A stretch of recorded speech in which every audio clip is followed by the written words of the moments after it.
Hello नमस्कार दोस्तों।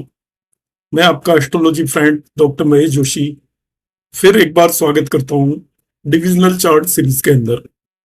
उम्मीद है आपने पिछले तीनों वीडियोस ठीक से देखे होंगे और उसके आपने नोट्स भी बनाए होंगे। यदि आपने प्रीवियस 3 वीडियोस नहीं देखे हैं तो आप उन्हें देख लें, अदरवाइज आपको केवल ये वीडियो देखने से कोई भी फायदा नहीं होगा। आज हम आगे बढ़ाएंगे उसी सीरीज को, और जैसा मैंने प्रीवियस वीडियोस में भी कहा था, इस सीरीज को आप पूरी तरीके से देखें। आपको एक बहुत ही रिमार्केबल चेंज नजर आएगा अपनी एस्ट्रोलॉजिकल प्रेडिक्शंस में। और एस्ट्रोलॉजी में हम डिविजनल चार्ट को किस तरीके से यूज करते हैं आप काफी हद तक सीख पाएंगे। मैं यहाँ पर कोशिश करूंगा कि जो भी कॉम्बिनेशंस हैं उन्हें किसी न किसी चार्ट पर लगाकर बताऊं। कई बार ये होता है कि कई सारे कॉम्बिनेशन में बताऊंगा, वो किसी गिवन चार्ट पर लगना पॉसिबल नहीं होता। अलग अलग चार्ट लेना एक छोटी सी 10 या 15 मिनट के वीडियो में पॉसिबल नहीं होता। स्टिल मेरी ट्राई है कि मैं चार्ट्स पर लगाकर आपको समझाने की कोशिश करूं कि कोई भी कॉम्बिनेशन किस तरीके से लगेगा। तो मैं जिन चार्ट्स को ले रहा हूं उनकी मैं ना ही तो कोई प्रेडिक्शन यहां पर दे रहा हूं, ना ही मैं दूंगा। मेरा केवल ऑब्जेक्टिव है आपको उसे एक्सप्लेन करना कि आप किस तरीके से उसे लगा सकते हैं। आज की क्लास हम शुरू करेंगे। तो आज रूल 4 तक मैंने प्रीवियस क्लास में बता दिया था। तो ये लंबी सीरीज जाने वाली है, जैसा मैंने कहा है आप सभी वीडियोस को देखें। यदि आपको कोई चीज समझ में नहीं आ रही है तो कमेंट बॉक्स में कमेंट डाल सकते हैं या फिर मेरे मोबाइल नंबर पर मैसेज डाल सकते हैं, तो मैं ट्राई करूंगा कि उनको आपको समझाने की कोशिश करूं। रूल नंबर 5 क्या है एक्चुअली? इसमें फर्स्ट कॉम्बिनेशन है any planet badly placed in birth chart and placed in 8th और 12th house in divisional chart can not give good result of divisional chart. ये उस डिविजनल चार्ट की बात कर रहे हैं हम। हर एक डिविजनल चार्ट के रिजल्ट होते हैं, आपको मालूम है कि जैसे D9 मैरिज से रिलेटेड रिजल्ट देता है, D7 संतान से रिलेटेड रिजल्ट देता है, D10 प्रोफेशन से रिलेटेड रिजल्ट देता है। जनरली मैं यही एग्जांपल बताता हूं। D24 एजुकेशन से रिलेटेड रिजल्ट देता है। तो यदि कोई भी प्लेनेट D1 चार्ट में बैडली प्लेस्ड है, ठीक से प्लेस्ड नहीं है, और 8th और 12th हाउस में डिविजनल चार्ट के अंदर चला गया, तो उसके रिजल्ट आपको बेटर नहीं मिलेंगे। इसको हम प्रैक्टिकल एक एग्जांपल से करने की कोशिश करते हैं। मैं कुंडली खोलता हूं, उसमें ऐसा कुछ है क्या देखते हैं। यहां पर आप जुपिटर को देख लीजिए। जुपिटर यहां पर D1 चार्ट में बैडली प्लेस्ड है। जुपिटर बैडली प्लेस्ड क्यों है? क्योंकि जुपिटर देखिए ये 8th हाउस के अंदर आ गया, तो हाउस भी अच्छा नहीं है इसका। फर्दर ये आपका 6 साइन जो इसका एनिमी शत्रु राशि के अंदर बैठा हुआ है, 8 साइन और शत्रु राशि करेला, वो भी नीम चढ़ा हुआ, तो बैडली प्लेस्ड है। अब ये यदि 8th और 12th में डिविजनल चार्ट में किसी में चला जाएगा तो उस डिविजनल चार्ट के अच्छे रिजल्ट नहीं मिलेंगे। मैं समझाने की कोशिश कर रहा हूं। तो जैसे मैंने इसको 8th में देखा, बैडली प्लेस्ड देखा जुपिटर को, तो मैं नवांश चार्ट में जाता हूं तो ना ही तो 8th में है ना ही 12th में है, और भी मैं चार्ट देख लेता हूं। किस तरीके से देखना है ये मैं समझाने की कोशिश कर रहा हूं। अब मैं इन सभी चार्ट्स में देखूंगा कि जुपिटर कहीं 8th और 12th में तो किसी चार्ट के अंदर नहीं जा रहा है। तो देखिए ये तो बर्थ चार्ट ही है, इसमें भी ना ही वो 8th में है ना ही 12th में है। यहाँ पे भी 8th में नहीं है, 12th में नहीं है। तो इस कुंडली में वो देखिए यहाँ पर आ गया, D3 में 8th में आ गया, तो it is badly placed in D1 chart. और ये D3 में भी आपका 8th हाउस में जाकर प्लेस हो गया है। 8th हाउस में D3 आपका हैप्पीनेस विद द सिबलिंग को रिप्रेजेंट करता है।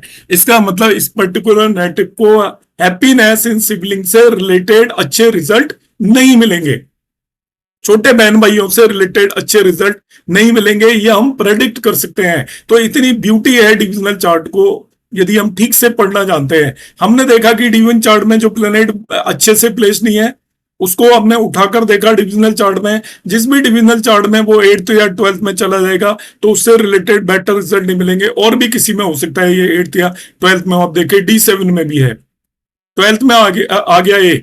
आप यकीन मानिए ये कॉम्बिनेशन इस कुंडली के अंदर है। मैंने प्रीवियसली प्रोजेनी संतान से रिलेटेड ये कुंडली मैंने एक्सप्लेन की थी, जिसमें मैंने IVF का एग्जांपल दिया था। इस नेटिव को संतान प्राप्त नहीं हुई है अभी तक, क्योंकि इसका जो जुपिटर है वो बैडली प्लेस्ड है D1 के अंदर, और D7 के अंदर वो कहां पर जाकर बैठ गया है, 12th हाउस के अंदर अगर बैठ गया है तो उसके कंसर्न डिविजनल चार्ट के आपको बेटर रिजल्ट नहीं मिलेंगे।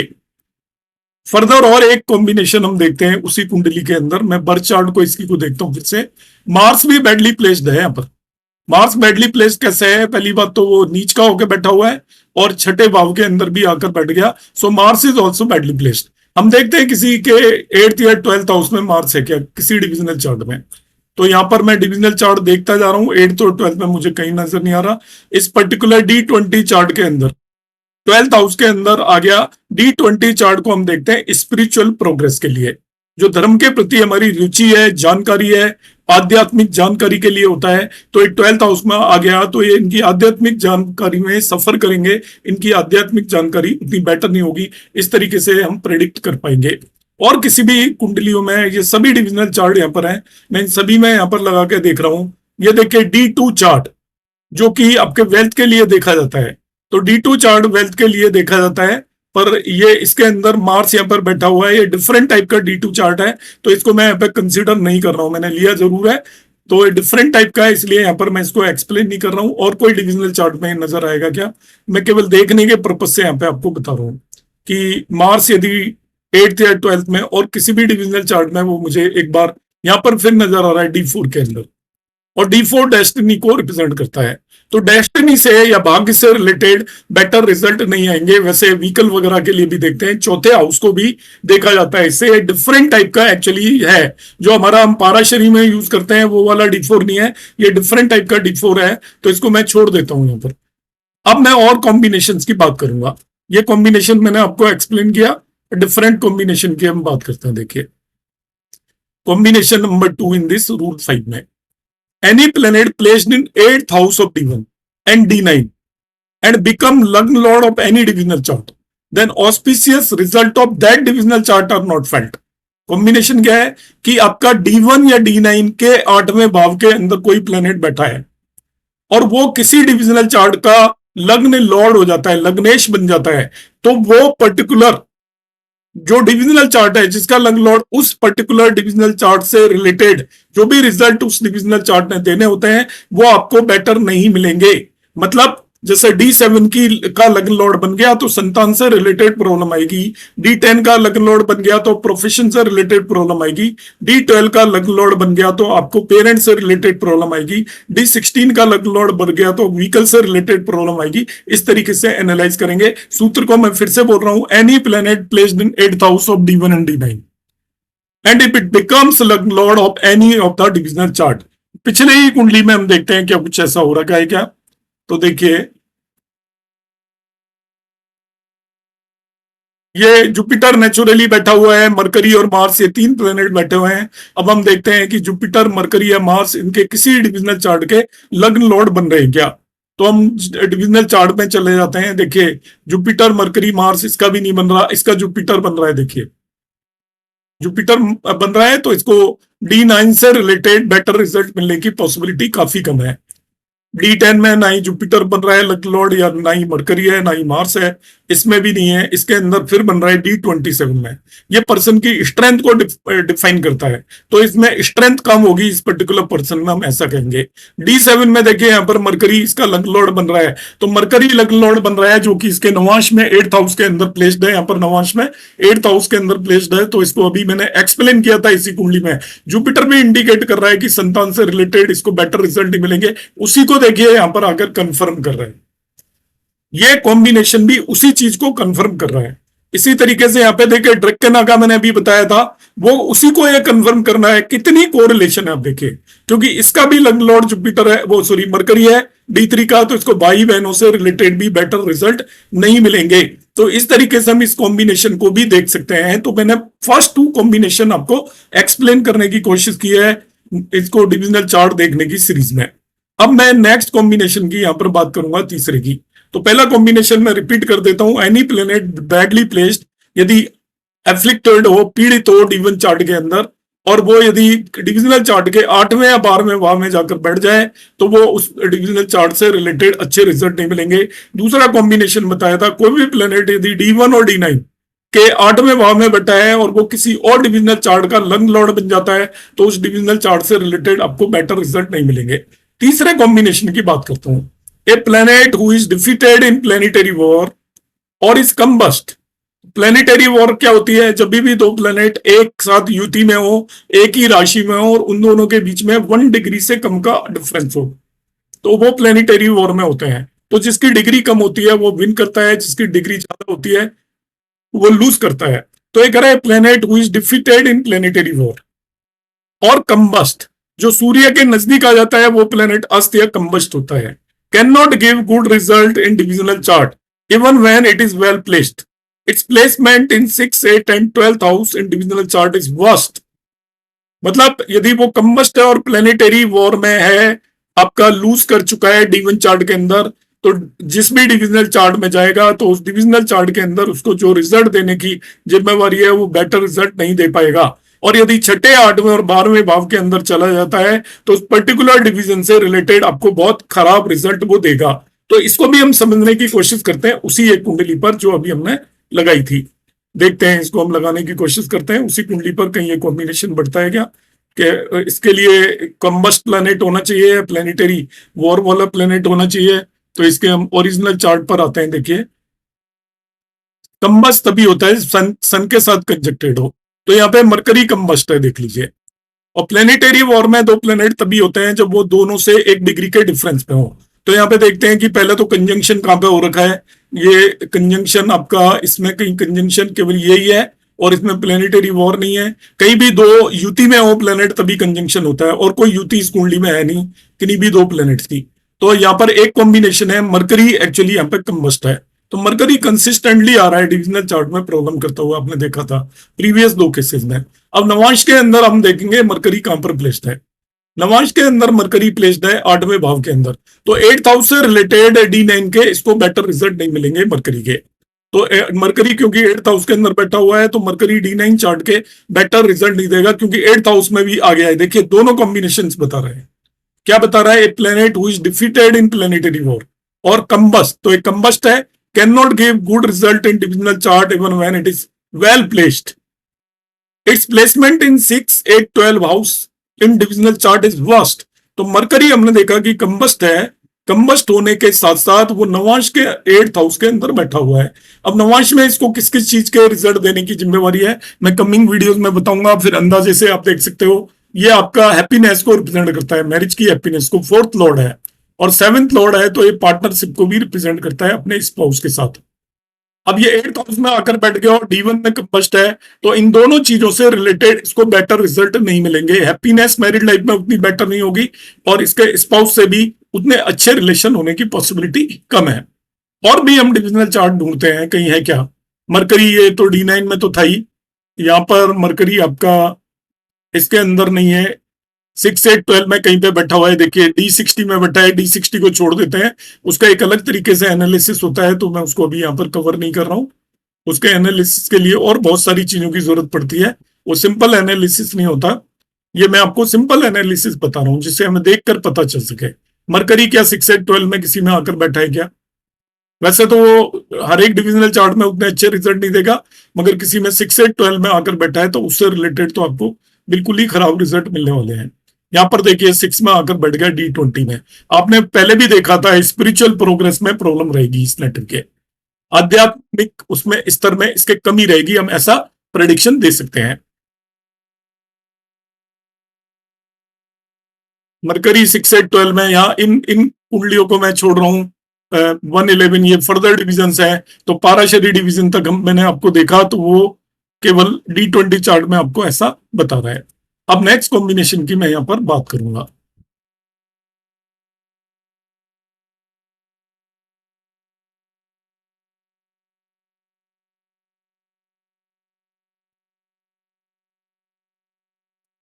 कॉम्बिनेशन क्या है? A debilitated planet when well placed in divisional chart give good effect only when debilitation is cancelled. Debilitated नीच का कोई भी ग्रह यदि डिविजनल चार्ट के अंदर अच्छी पोजीशन पे भी प्लेस्ड है, ये मैं डिविजनल चार्ट की बात कर रहा हूं। डेबिलिटेट प्लेनेट कहां पर है? डिविजनल चार्ट पे, इस पर नोट कर लेना। D1 का डेबिलिटेट प्लेनेट डिविजनल चार्ट में जा रहा है, उसकी बात नहीं कर रहा मैं। कोई भी डेबिलिटेट प्लेनेट यदि नीच की राशि में कोई भी ग्रह डिविजनल चार्ट के अंदर बैठा हुआ है, नवांश की बात नहीं कर रहा, मैं किसी और डिविजनल चार्ट की बात कर रहा हूं। कोई भी नीच का ग्रह बैठा हुआ है तो वो आपके बेटर रिजल्ट तभी देगा जब उसका डेबिलिटेशन कैंसिल हो रहा है। डेबिलिटेशन किस तरीके से कैंसिल होता है, उसके लिए आप मेरे वीडियोस देख लीजिएगा, जिसको नीच भंग बोलते हैं। नीच भंग किन किन कंडीशंस में होता है उसे आपको जानना चाहिए। जो मेन कॉमन कंडीशंस ये होती हैं कि यदि वो जिस भी राशि के अंदर नीच का हो रखा है, उस राशि का लॉर्ड यदि उसको एस्पेक्ट कर ले तब हो जाता है, या उसका राशि का लॉर्ड उसी कुंडली के अंदर उच्च का हो तभी भी नीच भंग हो जाता है। और भी कई सारी कंडीशंस हैं, वो मैं यहां पर एक्सप्लेन नहीं करूंगा। नेक्स्ट वन है effect of planets is modified by aspect and conjunction. ये नेचुरल सी बात है, हर केस में ऐसा होता है कि कोई भी प्लैनेट कैसे रिजल्ट देगा, वो अच्छे देने की हम मानकर चल रहे हैं, मगर उस पर कंजंक्शन मैलिफिक अशुभ ग्रहों का है या एस्पेक्ट अशुभ ग्रहों का है तो अच्छे रिजल्ट देने में कैपेबल नहीं होगा। यदि वो खराब रिजल्ट देने की स्थिति में है, हम मान के चल रहे हैं कि खराब रिजल्ट इसे देने चाहिए, मगर उस पर शुभ ग्रहों का असर पड़ रहा है, शुभ ग्रह उसके साथ बैठे हैं या शुभ ग्रह उसे देख रहे हैं, तो वो उतने खराब रिजल्ट नहीं देगा। अब आता है नेक्स्ट, इससे वेरी इंपॉर्टेंट सूत्र। इसको आप अलग से भी सूत्र देख सकते हो, मैंने ये अपनी जो मैं ज्योतिष सूत्र इसकी सीरीज थी उसके अंदर भी मैंने इसको एक्सप्लेन किया था, मगर यहां पर भी मैं बता रहा हूं। Any significator of the divisional chart, ध्यान से समझें। सिग्निफिकेटर ऑफ डिविजनल चार्ट क्या होता है, हर एक डिविजनल चार्ट का एक कारक होता है। जैसे D9 का शुक्र है, D24 जो एजुकेशन के लिए यूज करते हैं उसका बुध है, इसी तरीके से D7 संतान के लिए है, उसका जुपिटर गुरु है। D10 का मल्टीपल कारक होते हैं, ऐसे ही D12 में भी आपका सूर्य और चंद्रमा दो कारक होते हैं। तो वो भी जो भी कारक है एक डिविजनल चार्ट का, any significator of divisional chart is not welcome in bad position from लग्न ऑफ डिविजनल चार्ट। मतलब उसी डिविजनल चार्ट का सिग्निफिकेटर उसकी लग्न से खराब स्थिति में यदि जाकर बैठ गया है तो वो उस पर्टिकुलर डिविजनल चार्ट के लिए बहुत ज्यादा खराब होगा। तो किसी भी डिविजनल चार्ट का यदि कारक लग्न से खराब स्थिति में जाकर बैठ गया है तो वो उस डिविजनल चार्ट को बहुत बुरी तरीके से प्रभावित करेगा। जैसे सन इन 8th house of D8 kills father, क्या मतलब है, जो D8 है वो एक्चुअली एक्सीडेंट वगैरह ऐसी दुर्घटनाओं को रिप्रेजेंट करता है। सूर्य उसका एक तरीके से कारक हो गया, वो आपका 8th हाउस के अंदर चला जाता है D8 के। D8 आपका एक्सीडेंट वगैरह को रिप्रेजेंट करता है। तो किसी भी चीज का आपका सिग्निफिकेटर, क्योंकि फादर का सिग्निफिकेटर है सन, तो वो सन को फादर को किल करेगा। तो any significator of the divisional chart is not welcome in bad position from लग्न ऑफ डिविजनल चार्ट। इसको मैं फर्दर एक्सप्लेन करूंगा। आप कहेंगे कि D8 का तो सिग्निफिकेटर सन होता ही नहीं है, मगर आपने फादर से रिलेटेड देखना है। D8 के मल्टीपल सिग्निफिकेटर होंगे, वो एक्सीडेंट को रिप्रेजेंट करता है, ध्यान रखना, इसलिए मैं क्लैरिफाई कर रहा हूं। D8 का कोई एक सिग्निफिकेटर नहीं होता। आप फादर से रिलेटेड एक्सीडेंट देख रहे हो तो D8 का सिग्निफिकेटर सन हो जाएगा। यदि मदर से रिलेटेड देख रहे हो तो मून हो जाएगा। यदि आप व्हीकल से रिलेटेड देख रहे हो तो मार्स हो जाएगा। तो मल्टीपल सिग्निफिकेटर्स यूज होते हैं D8 के केस में, मगर D7 के केस में जुपिटर एक ही सिग्निफिकेटर होगा। तो किसी का भी सिग्निफिकेटर यदि खराब पोजीशन में बैठा हुआ है, बैड पोजीशन में, अभी देखिए मैंने वही एग्जांपल मैं फिर से एक्सप्लेन करता हूं आपके सामने जो मैंने लिया था D7 के अंदर। नेटिव को संतान से रिलेटेड परेशानी है इसी कुंडली के अंदर, हम ले लेते हैं। देखिए अब D7 यहां पर देखिए, प्रीवियस कॉम्बिनेशंस में भी आ रहा था, तो सारे सूत्र देखिए एक दूसरे से लिंकअप होंगे आसानी से।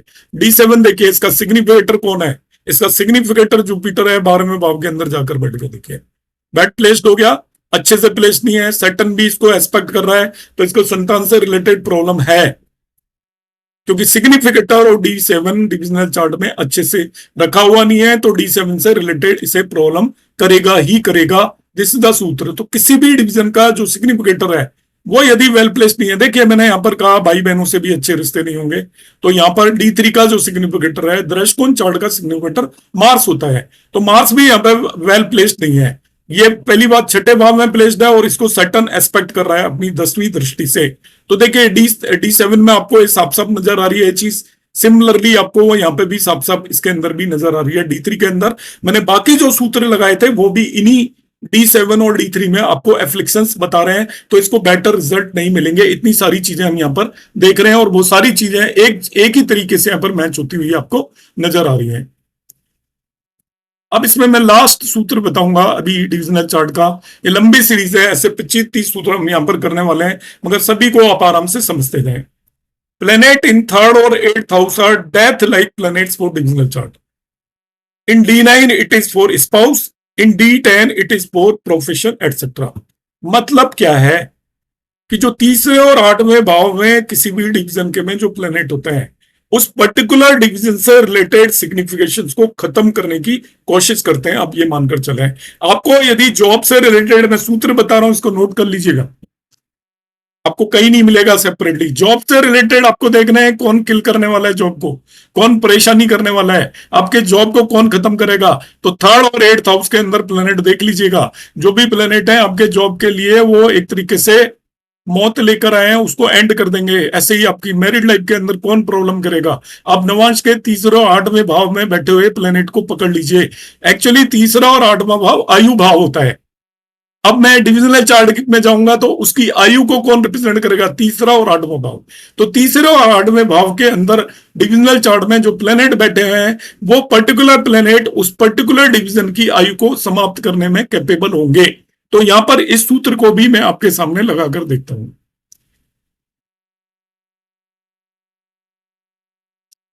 लगता है क्या इनके D10 में देखता हूं, देखिए आ गया आठवें भाव में सैटर्न, तो इनके प्रोफेशन में सैटर्न प्रॉब्लम करेगा। मैरिज में देखता हूं तो मैरिज में मरकरी एंड मार्स प्रॉब्लम करेंगे। इनकी मैरिज के अंदर मरकरी एंड मार्स प्रॉब्लम करेंगे का क्या मतलब है कि जब मरकरी और मार्स की दशा अंतरदशा वगैरह आएगी तो इन्हें प्रॉब्लम होगी सर्टेनली। मान लीजिए आप डिविजनल चार्ट में तीसरे और आठवें भाव में, तो यहाँ पे देखिए ब्रदर सिस्टर से रिलेटेड प्रॉब्लम आ रही थी, तो आठवें भाव में जुपिटर और मून जब इनकी दशा और इनका पीरियड आएगा तो वो ब्रदर सिस्टर से रिलेटेड प्रॉब्लम करेंगे। ये सूत्र आपको कहीं भी कोई नहीं बताएगा, ना पढ़ने के लिए मिलेंगे।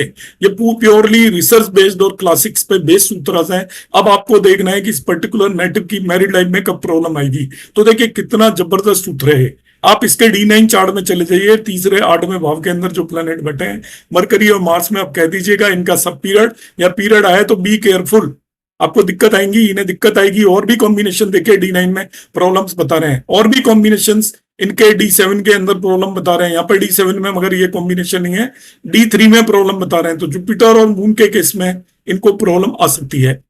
तो दोस्तों इस तरीके से मैंने यहाँ पर डिविजनल चार्ट के आपको कुछ और कॉम्बिनेशंस बताए। फिर मैं वही बात रिपीट करूंगा बार बार, आप सभी वीडियोस को एक सीक्वेंस में देखें, एक से अधिक बार देखें, तभी आप इन्हें सीख पाएंगे। क्योंकि 15, 20, 25 मिनट के वीडियोस हैं, आप एक से ज्यादा बार भी देखेंगे तो आपको ये चीज समझ में आएंगी। और जब आप इन डिविजनल चार्ट को लगाने लग जाओगे तो जो प्रश्न आपके दिमाग में आते हैं कि हम कैसे प्रेडिक्ट करेंगे कब किस नेटिव की लाइफ के अंदर कौन सा इवेंट होने वाला है, तो ये मैं आपको वो सूत्र आज दे रहा हूं, की दे रहा हूं जो आपको अभी तक कभी नहीं मिली होगी, कि हम कैसे पता करें कि इसकी लाइफ के अंदर, मैरिड लाइफ के अंदर कौन प्रॉब्लम करेगा, इनके प्रोफेशन के अंदर कौन प्रॉब्लम करेगा। अब जो प्रॉब्लम करेगा, तो प्रॉब्लम कोई भी प्लेनेट जब तक उसकी दशा और अंतरदशा नहीं आती तब तक नहीं कर सकता। वो रोल उसका तभी आता है, ध्यान रखिएगा, किसी भी प्लेनेट का रोल तब आता है आप किसी पोस्ट पर बैठे हैं, तभी आप उस ऑफिस से रिलेटेड डिसीजन ले सकते हैं। आप एक स्टेट के चीफ मिनिस्टर बन जाते हैं, कितने ही बड़े नेता हैं, कुछ भी है, मगर आपको जब तक एक चीफ मिनिस्टर या कोई मिनिस्टर या एमएलए एमपी नहीं बनेंगे आप कुछ नहीं कर सकते। तो वो दशा पीरियड वो होता है जब उसके पास वो काम उसको एलोकेटेड होता है, तो काम एलोकेटेड होगा तभी वो होगा। तो इस तरीके से हम इसको अप्लाई कर सकते हैं। आपको वीडियो कैसा लगा, यदि आपने देखा है एंड तक, तो आप अपने कमेंट करना बिल्कुल भी ना भूलें। और यदि आपको वीडियो पसंद आता है तो आप लाइक और शेयर करने में अपना 1 सेकंड जरूर लगाएं। उससे मुझे, जो भी मेहनत मैं कर रहा हूं आपके सामने, जो भी चीजें लेकर आ रहा हूं, तो मुझे लगेगा कि मेरी मेहनत सक्सेसफुल हो रही है, आप लोग उसको ध्यान से देख रहे हैं और शायद आप लोगों के वो कुछ काम आ रही है। नमस्कार, धन्यवाद।